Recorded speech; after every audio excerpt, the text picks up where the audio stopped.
Oi pessoal, tudo bem? Bem-vindos a mais um vídeo aqui do canal. Hoje eu vou falar sobre um tema muito atual, embora a gente já esteja falando sobre isso faz algum tempo. Vou falar sobre casas ecológicas. Vamos lá?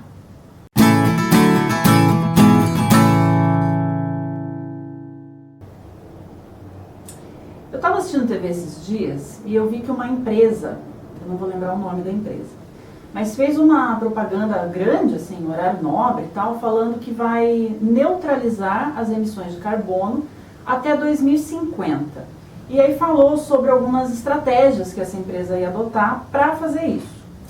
E daí eu estava lembrando que há um tempo atrás, eu vou deixar aqui embaixo o link da Época Negócios, da revista Época, falando, a reportagem, como eu disse, não é muito nova, porque é um assunto que a gente vem falando já há algum tempo. A matéria é do dia 29 de setembro de 2019, mas que fala o seguinte: um grupo de 66 países, 10 regiões, 102 cidades, 93 empresas e 12 investidores fecharam um acordo nesta segunda-feira, durante a cúpula das Nações Unidas sobre o Clima em Nova York, para zerar suas emissões de carbono, de gases poluentes, até 2050. A meta foi divulgada pelo gabinete do secretário-geral da ONU e está em linha com uma das principais reivindicações dos jovens que se manifestaram no mundo todo na sexta-feira, dia 29 de setembro de 2019, para pedir ações mais eficazes contra as mudanças climáticas. Muito bem, mas o que isso tem a ver com a gente, né? Assim, vamos trazer para a nossa realidade.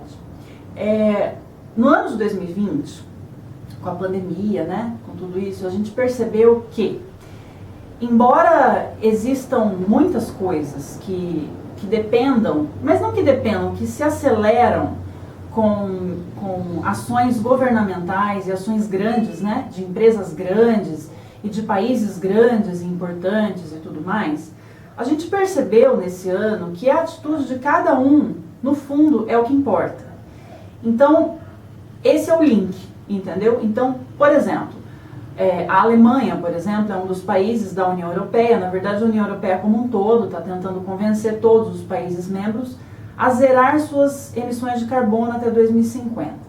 O que significa isso? Todo mundo sabe que tem algumas atividades, principalmente atividades industriais, atividades que queimam combustível, né? Tudo que usa petróleo, tudo que usa gás natural, o gás de cozinha mesmo, o GLP, é um subproduto do petróleo também. Então, a queima desses combustíveis para a gente viver, né, para andar de carro, para ligar o fogão da cozinha, para, enfim, em alguns países até para ter energia elétrica, usam esses combustíveis fósseis e a queima deles gera um produto, um subproduto, que é o gás carbônico, que a gente sabe que está provocando alterações climáticas. E isso é muito sério, né? E aí o que a gente pode fazer? A gente vai deixar de usar combustível no carro? Bom, se você quiser um carro híbrido, acho sensacional. Mas dentro de casa, a gente tem várias opções para tornar a casa um pouco mais sustentável e gerar dessa maneira menos gases poluentes.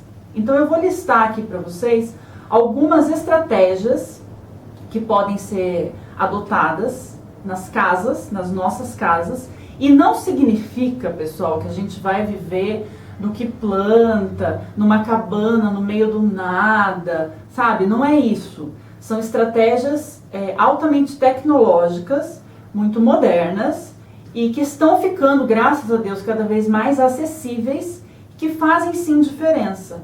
Na verdade, num primeiro momento, a gente pode pensar até na diferença no próprio bolso. Algumas estratégias que eu vou ler aqui para vocês, vocês vão perceber que gera um benefício imediato no nosso bolso. Então vamos lá.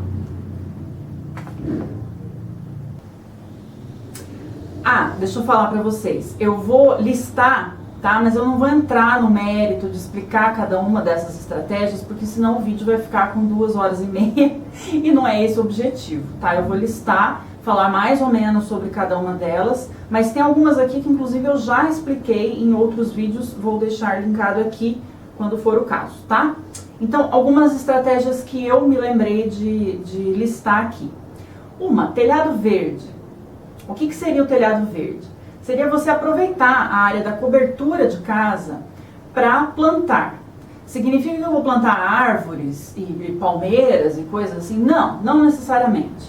Na verdade, quando você planta gramínea, né, grama mesmo, ou qualquer outra espécie de forração, e para quem tiver dúvida do que é forração, o que é arbusto, o que é árvore, enfim, outro dia eu explico, que isso aí é tema de paisagismo, eu falo num outro vídeo. Mas você plantar pequenas vegetações de pequeno porte, né, pode ser grama mesmo, pode ser forração, pode ter uma florzinha, pode até você usar isso na fachada, se você usar um pendente, né, uma planta pendente, ela ajuda a melhorar o clima de dentro da casa. Além disso, ela aumenta a captação da água, né? Você pode captar essa água e a gente sabe que a planta, ela respira CO2, né? Ela respira gás carbônico, ao contrário da gente. A gente inspira oxigênio, né? Usa o oxigênio nas nossas células e a gente expira gás carbônico. A planta faz o contrário. Então, quanto mais planta a gente puder ter, melhor. Tem muita gente que não tem quintal em casa, né? Essa estratégia do telhado verde tem sido usada até em terraços de prédios, que não tem mesmo um jardim, um quintal, uma área permeável. Então usa-se o telhado verde, que ele aumenta a questão térmica, né? O isolamento térmico do ambiente. É claro, gente, tem que ter uma impermeabilização topíssima na laje, né? Claro, porque senão a hora que chove vai infiltrar isso e você vai ter um outro problema. Mas, em termos climáticos, é uma ótima estratégia. Aí eu venho para uma outra parte que pode estar relacionada com o telhado verde ou não, que é o armazenamento da água de chuva. Tem muita gente fazendo isso já, é um sistema simples, né? Que você, através de um sistema de calhas e de preferência o sistema de filtros, você pode aproveitar a água da chuva para molhar o quintal, para lavar o quintal, né? Principalmente quem tem bicho em casa, lava muito quintal, pode usar a água da chuva, não tem problema nenhum. Nesta mesma linha da água, da questão da água, tem o reaproveitamento de águas. Então vamos supor, você pode fazer um sistema que aproveite a água do banho, por exemplo. Essas são águas que, obviamente, a gente não vai usar para cozinhar, não vai usar para beber, mas do mesmo jeito que a água da chuva, a gente pode usar para lavar um quintal, para regar as plantas, enfim. Pode reaproveitar a água da lavagem de roupa. Vocês já pararam para ver? Vocês já fizeram isso? Em vez de colocar a mangueirinha da água da máquina de lavar lá no cano onde ela vai, colocar num balde, é muita água. Então, isso é uma estratégia também interessante. Outra estratégia, energia fotovoltaica. Isso eu já falei no outro vídeo, faz um ano mais ou menos. Eu vou deixar linkadinho aqui em cima no card. O aproveitamento do sol para gerar energia. E aqui você vê esse impacto diretamente na tua conta de luz. Não só, muitas vezes, a conta é zerada, como você consegue acumular créditos. Dependendo da concessionária de energia elétrica da tua região, você pode usar esses créditos em outro endereço. Então isso é um impacto no bolso e está ficando cada vez mais barata essa tecnologia. Você coloca placas solares na cobertura e gera energia. Bom, as placas solares também podem ser usadas, é outro sistema, mas é parecido, é através das placas também. Você pode fazer o aquecimento solar da água. E por que isso economiza energia? No Brasil, a energia elétrica, né, que a gente usa para esquentar o chuveiro elétrico, por exemplo, ela vem normalmente, e na maior parte do tempo, de usinas hidrelétricas, certo? Então, gera pouco impacto ambiental, mas gera impacto ambiental, certo? Porque é muita energia que é preciso, né?